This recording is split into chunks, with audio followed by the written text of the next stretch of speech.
Hi friends, welcome to learning Arabic in Telugu. అదేనండి Arabic నేర్చుకోండి తెలుగులో. ఫ్రెండ్స్, ఇప్పుడు నేను చెప్పేది చాలా ముఖ్యమైన ఇంపార్టెంట్ న్యూస్ ఇది. అదేంటంటే చూడండి, కొందరికి మధ్యన ఫేక్ కాల్స్ వస్తున్నాయి. మేము ఇండియన్ ఎంబసీ నుండి ఫోన్ చేస్తున్నాము, మీ డీటెయిల్స్ చెప్పండి, మీకు యాడ్ చేయాలి, అప్డేట్ చేయాలి అని చెప్పి ఫోన్స్ వస్తున్నాయి. మీ సివిల్ ఐడి నెంబర్ కానీ నెక్స్ట్ మీ వీసా సంబంధించిన డీటెయిల్స్ కానీ అడుగుతున్నారు. దాంతోపాటు మీ bank account bank credit card కానీ డెబిట్ కార్డు నెంబర్లు కానీ అడిగి బ్యాంక్ ట్రాన్సాక్షన్ గురించి కూడా అడిగి తెలుసుకుని వాళ్ళని మోసం చేస్తున్నారు. అలా ఎవరైనా ఫేక్ కాల్ చేసి ఇండియన్ ఎంబసీ నుండి ఫోన్ చేస్తున్నాను అని చెప్పి ఫోన్ వస్తే కనుక జాగ్రత్త. మీ డీటెయిల్స్ ఎవ్వరికి ఇవ్వద్దు, పొరపాటును కూడా ఇవ్వద్దు.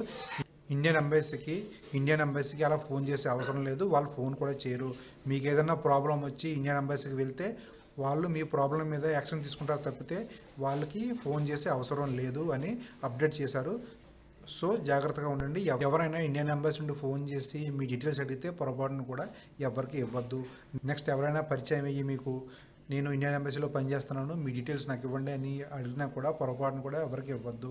చూడండి, ఇంతకుముందు వివా నుండి కానీ వరుడ నుండి కానీ జైన్ నుండి కానీ ఫోన్లు వచ్చేవి. అంటే కొందరు ఫేక్ కాల్ చేసేవారు.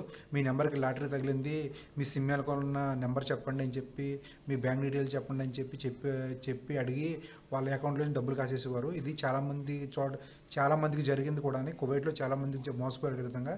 అందుకే చెప్తున్నాను, జాగ్రత్తగా ఉండండి. Okay friends.